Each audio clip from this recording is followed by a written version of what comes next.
Hello, my name is Thomas Orths, WinLearnChange. Tonight, I wanted to use the opportunity to speak to you about change, holistic change.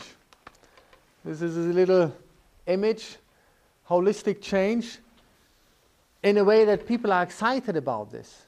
This is not me, Thomas Orths, this is the people involved in the change, that they look forward to it, that they embrace it, that they support it. That would be magical. You know how it is in real life.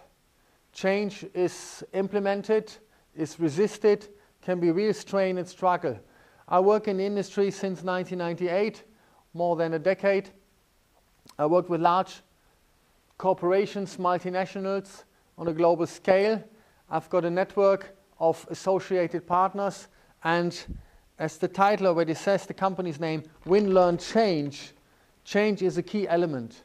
What is working at the moment? Where do we win as an organization, as an individual? How can I learn to improve? What areas need improvement? What can I learn? How can I change to become a better person, a better player tomorrow to compete in the marketplace? If you want to learn more about my concepts, about our concepts, you can go to winlearnchange.info. There's blog posts, there's video logs, there's a whole variety. Let's dive in. The first thing is, what I've experienced over the years is change has two dimensions. If you look at this iceberg here, what you see above the water is just 10%. That is what a lot of people address when they go to change, when they go about change.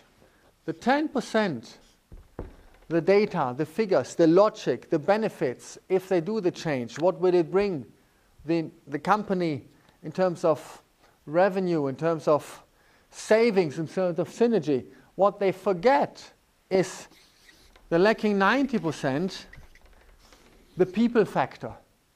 This is the head stuff. This is the hard stuff. This is logical driven. This is emotional driven. This is cognitive intelligence. This is emotional intelligence. And you need to look at both factors. We become experts over the years to especially take care of the emotional intelligence factor when you do change. You know those books maybe from John Kotter? He's a guru in terms of change management. He's written, well, various books, but one is called Leading Change. How can you lead change, initiate it? The other one is called The Heart of Change, which followed afterwards. He recognized that the emotional intelligence factor of change is much more important to success than the cognitive stuff. So what do we mean? Well, if you look at change processes, normally what you would focus on is what strategies are we using? Are they up to date? Can they be improved? What is the key strategy, the overall strategy, strategies of the departments in the company? What structures are in place? Are they good enough, efficient enough? How can we change, optimize the structures? Processes. How many do we have in our company? A lot of CEOs don't even know this. How many processes are there? How long do they take? What are the steps? These three factors are widely looked at in detail, and they are to be thought the main drivers of a change process. In my opinion, there's two components missing, major components. One is the people of the organization. They need to be encountered, they need to be addressed because they will drive the change. And the last thing is the culture. The culture of the company. What culture do you have? What are the people thinking about the changes ahead, the future? If you look at all 5 levels, got much more chances of success. So what I want to tell you tonight is don't ignore those 2 dimensions. They are the foundation of your company. They will drive the change. They will make it successful. So there must be better ways to engage the people and to design a culture that is embracing and supporting change. How do we do this? There is a typical structure of the company. There are the board members at the top. They define the strategies, look at the structures. They talk to the business heads, the business line managers, come up with a joint strategy, improvement program, communicate it to the department heads, and then at a later stage, of course, the whole basis of the organizations, the bulk of the employees are also informed. This change is communicated to them.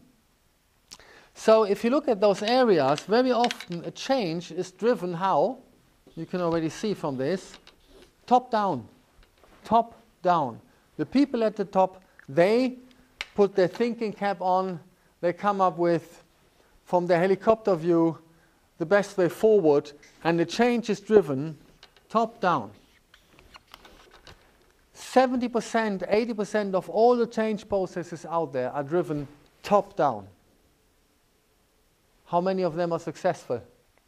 A lot of them fail.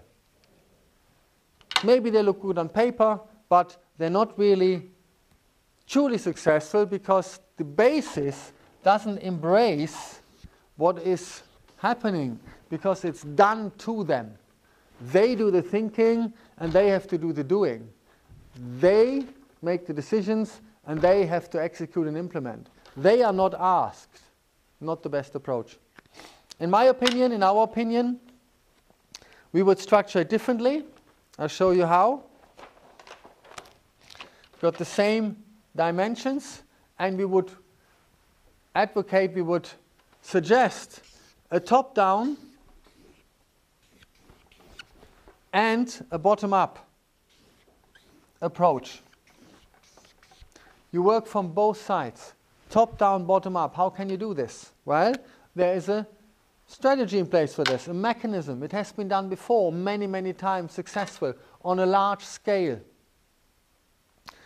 There's one initiative, for instance, that has been done where a CEO gave us a unit of 3,000 people and we worked with them top down, bottom up. What we created was quite substantial, and then we had to do it in a whole plant with 30,000 people. This was quite a while back. So what I'm suggesting to you here is not an idea, it has been done in reality. So basically, if you have top-down, bottom-up, you need a catalyst in the middle. And this is how we would do this. You have what we call a process consultants. Process consultants. These are specifically trained consultants that drive the process, the change process. Typically 1% of an organization. So if you have 1,000 people, we've got 10 process consultants for every 1,000. On top of that, you would have at the basis multiplicators. Very fascinating. Multiplicators. The multiplicators are the main voice of the basis. 5% of an organization. So if you have 10 here, you would have 50 there for every 1,000. How do we choose them? They are voted by the basis of the employees. We want to drive change. We want to have your voice. Who would you vote as your representative? If the basis votes their multiplicators, they vote the people they would trust. They vote the people they like to communicate to. They vote the people whom they like to represent them in this process. So we get the trust of the organization. Very important success factor. 5% multiplicators, 1% process consultants, the board members, BU heads, department heads, the basis, top down, bottom up. Both working together. And the catalyst is then the process consultants that work very closely with the multiplicators and drive the change forward. And that's basically the maybe innovative approach that I wanted to share with you. Now, how do we look at those 5 levels? Do you remember the strategy, the structure, the processes, the people and the culture? What we found out over time is that the GROW model helps us a great deal. What are the goals? What is the reality at the moment? Let's do a thorough reality check. What are the options that we could come up with to improve, to change? What are we willing to do? What are we willing to do? It's the GROW model. Maybe you know this from coaching. It has been around for quite a long time, and it's a process. And this process basically helps us to improve. Now, who asked those questions? Well, the persons who ask those questions are everyone on every level, from the board members to the BU heads, to department heads, to the people at the basis. They basically ask themselves, how can we improve via the GROW model our strategies, our structures, our processes?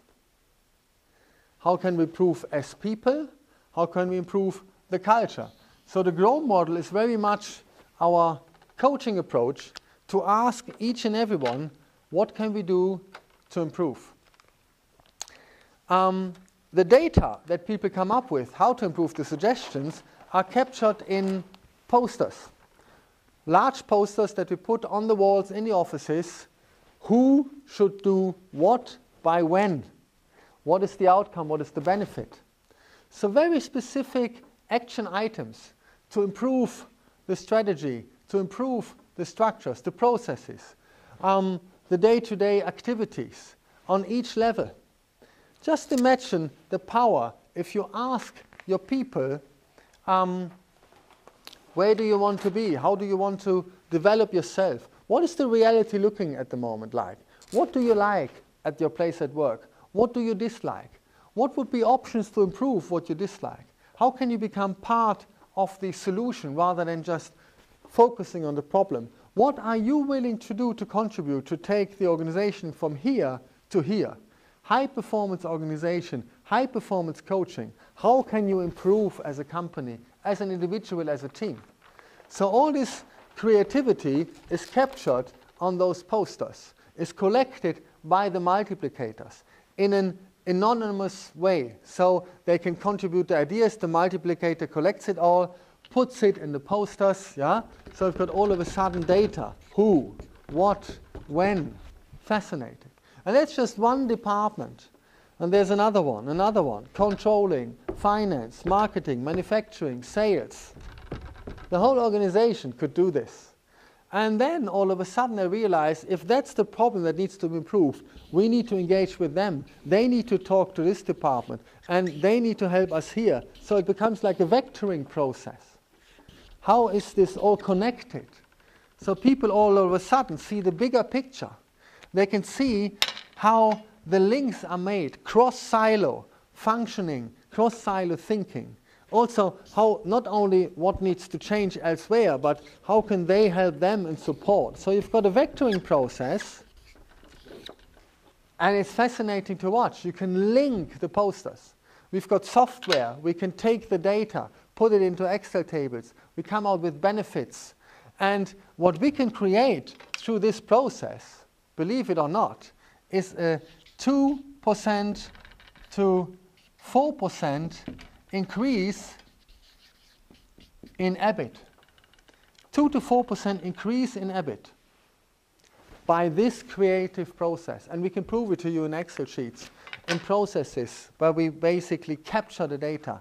It's quite a fascinating piece. It's a long process, not too long, but it doesn't go overnight. And we're tapping into the collective creativity of the entire workforce. And they feel involved, they feel engaged, they are asked for their opinion, they contribute. And when they contribute, they are connected. And when they're connected, they are committed. And when they're committed, they implement. So this is what I call holistic change. Fascinating topic. Last but not least, we would look at the processes. What processes are in place? Yeah? Let's say this is a typical process. Process A, and maybe there's 88 processes in the company. Let's say 88, 100, whatever it is. Now, how can we basically shorten that process by 10%? How can we then, at the next level, shorten, improve it by 50%? How can we, even with more innovation driven by the company, come to 80%? fascinating how processes can be streamlined, optimized, especially when everyone who is involved in the processes contributes ideas. So we would look at the processes in detail and basically streamline them, optimize them by the collective intelligence of the entire organization. And that would be some insights that I wanted to share with you tonight around change.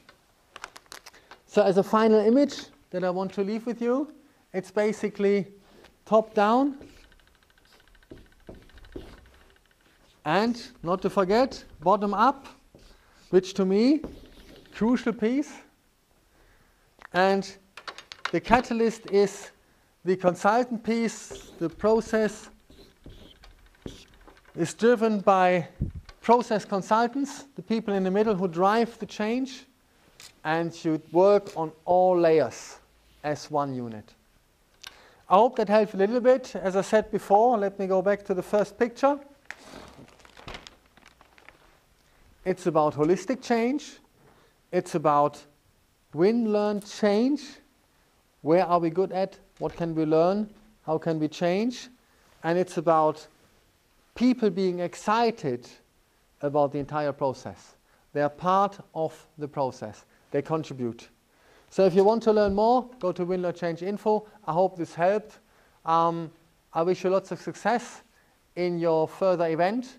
Have a great day. Bye-bye.